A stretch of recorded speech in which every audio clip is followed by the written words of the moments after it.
Communist ഭീകരതയെ പരസ്യമായി പിന്തുണച്ച സിപിഎം ഛത്തീസ്ഗഡിൽ കമ്മ്യൂണിസ്റ്റ് ഭീകരരെ വധിച്ച സൈനിക നടപടിയെ സിപിഎം അപലപിച്ചു.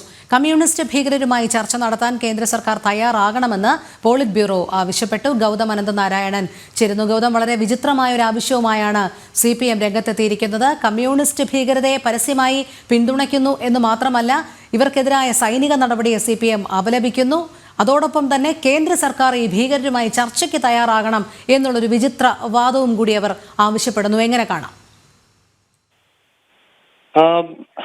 രോഹിണി, കഴിഞ്ഞ ദിവസം 27 കമ്മ്യൂണിസ്റ്റ് ഭീകരരെയാണ് ഛത്തീസ്ഗഡിൽ സുരക്ഷാ സേന വധിച്ചത്. പ്രത്യേക ഓപ്പറേഷനിലൂടെ CPI മാവോയിസ്റ്റിന്റെ ജനറൽ സെക്രട്ടറി ബസവരാജുവിനെ ഉൾപ്പെടെ വധിച്ചുകൊണ്ടുള്ള വലിയൊരു നീക്കം സൈന്യം നടത്തി. മാത്രമല്ല, അടുത്ത വർഷം മാർച്ച് മാസത്തോടുകൂടി കമ്മ്യൂണിസ്റ്റ് ഭീകരതയെ പൂർണ്ണമായി രാജ്യത്ത് നിന്ന് ഉന്മൂലനം ചെയ്യുമെന്നാണ് കേന്ദ്ര ആഭ്യന്തരമന്ത്രി അമിത്ഷാ പ്രഖ്യാപിച്ചിരിക്കുന്നത്.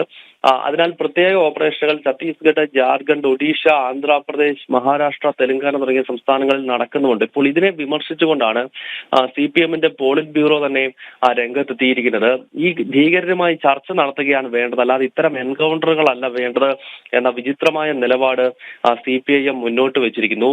CPIM പോളിറ്റ് ബ്യൂറോ പുറത്തിറക്കിയ പ്രസ്താവനയിൽ മാത്രമല്ല, CPM-ന്റെ ഔദ്യോഗിക പത്രമായിട്ടുള്ള പീപ്പിൾസ് ഡെമോക്രസിയിൽ ഈ ഭീകരവാദത്തെ ന്യായീകരിച്ചും ഇതിനെതിരെ സൈനിക തലത്തിൽ നടന്നുകൊണ്ടിരിക്കുന്ന നീക്കങ്ങളെ എതിർത്തുകൊണ്ടും അതിനെ അപലപിച്ചുകൊണ്ടും ലേഖനവും പീപ്പിൾസ് ഡെമോക്രസിയും മറ്റും പുറത്ത് ഇറക്കിയിട്ടുണ്ട്. എന്തായാലും ഈ ഭീകരവാദത്തെ വെള്ളപൂശുന്ന സമീപനം മുൻപും CPM കൈക്കൊണ്ടിട്ടുണ്ട്. നമുക്കറിയാം, കമ്മ്യൂണിസ്റ്റ് ഭീകരത എന്ന് പറയുമ്പോൾ അത് CPI ഉൾപ്പെടെയുള്ള അല്ലെങ്കിൽ ഇന്നത്തെ CPM ഉൾപ്പെടെയുള്ള പാർട്ടികളിൽ നിന്ന് തന്നെ പിന്നീട് പോയതാണ് ഇപ്പോഴത്തെ CPI മാവോയിസ്റ്റ് ആണെങ്കിലും CPIML പോലുള്ള തീവ്ര സംഘടനകളാണെങ്കിലും. അതിനാൽ ഇവരുടെ പോഷക സംഘടനകൾ എന്ന നിലയിൽ തന്നെയാണ് CPM ഈ ഭീകര സംഘടനകളെ, രാജ്യത്ത് നിരോധിച്ചിട്ടുള്ള സംഘടനകളെ നോക്കിക്കാണുന്നത് എന്ന് വേണം മനസ്സിലാക്കാൻ. അതിനാലായിരിക്കാം ഒരുപക്ഷെ ഈ ജനറൽ സെക്രട്ടറിയെ ഉൾപ്പെടെ വധിച്ച വലിയ ഓപ്പറേഷനെ വിമർശിച്ചുകൊണ്ട് ഇപ്പോൾ പാർട്ടി ഔദ്യോഗികമായി തന്നെ രംഗത്തെത്തിയിരിക്കുന്നത്.